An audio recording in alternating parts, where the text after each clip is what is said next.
1947 সাল একটা বছর যেটা শুধু ইতিহাস না, এটা কোটি মানুষের ভাগ্যের মোড় ঘুরিয়ে দিয়েছিল। আপনি কি কখনো ভেবেছেন একটা কলমের দাগ কিভাবে লাখ লাখ মানুষের জীবন, ঘর, স্মৃতি সবকিছু বদলে দিতে পারে? আজ আমরা কথা বলবো পার্টিশন অফ ইন্ডিয়া মানে ভারত বিভক্তি নিয়ে, কিন্তু যেভাবে আপনি আগে কখনো শুনেননি। 14ই অগস্ট 1947-এ পাকিস্তান জন্ম নিল। 15ই অগস্ট ভারত স্বাধীন হল। কিন্তু এই স্বাধীনতার পেছনে ছিল এক ভয়ঙ্কর মূল্য। একজন মানুষ, সিরিল র্যাডক্লিফ, যিনি জীবনে কখনো ভারত দেখেননি, তাকে দেওয়া হলো মাত্র 5 সপ্তাহ সময় একটা দেশের মানচিত্র কেটে 2 ভাগ করার জন্য। ভাবা যায়, না কোনো ফিল্ড সার্ভে, না কোনো বাস্তব তথ্য বিশ্লেষণ, শুধু কাগজে কলমে একটা লাইন টেনে দিল। এই লাইনটাই র্যাডক্লিফ লাইন।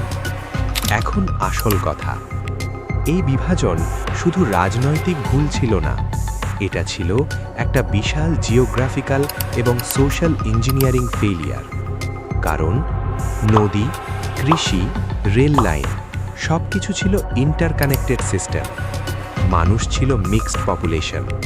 ধর্ম অনুযায়ী আলাদা করা একদম অপ্রাকৃতিক। বিজ্ঞান বলে, যখন তুমি কোনো কমপ্লেক্স সিস্টেমকে হঠাৎ করে ভাগ করো, তখন সেটা কোল্যাপস করে। ঠিক সেটাই হয়েছিল। উদাহরণ, পাঞ্জাবের ইরিগেশন সিস্টেম।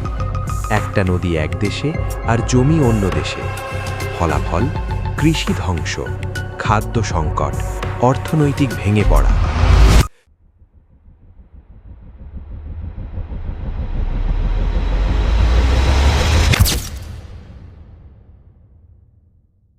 ট্রেনগুলো মানুষে ভর্তি হয়ে যাচ্ছিল, কিন্তু গন্তব্যে পৌঁছানোর পর অনেক ট্রেন পাওয়া গেছে শুধু লাশে ভর্তি।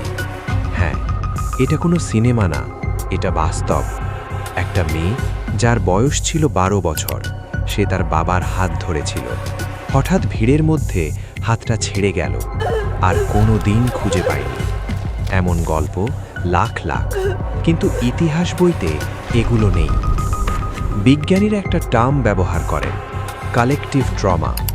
মানে, যখন একটা পুরো জাতি একসাথে মানসিক আঘাত পায়, এই ট্রমা জেনারেশন থেকে জেনারেশনে যায়। আজও ভারত, পাকিস্তান, বাংলাদেশ এই 3 দেশের মানুষের মধ্যে অবিশ্বাস, ভয়, বিভাজনের মনোভাব, এর শিকড় কিন্তু 1947। সবাই বলে এই বিভাজন ধর্মের জন্য হয়েছিল, কিন্তু আসল সত্যটা একটু আলাদা। ব্রিটিশরা জানত একটা ইউনাইটেড ভারত শক্তিশালী হবে, তাই তারা ব্যবহার করল divide and rule strategy. British empire শেষ সময়েও তারা এমন একটা আগুন জ্বালিয়ে গেল যেটা আজও পুরোপুরি নেভেনি।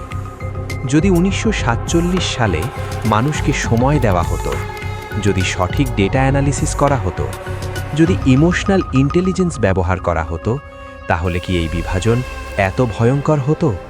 নাকি আমরা আজ এক ভিন্ন পৃথিবীতে থাকতাম? 1947 শুধু একটা বছর না, এটা একটা ক্ষত যেটা এখনো শুকোয়নি। মানচিত্রে দাগটা ছোট, কিন্তু মানুষের মনে যেটা এখনো বিশাল।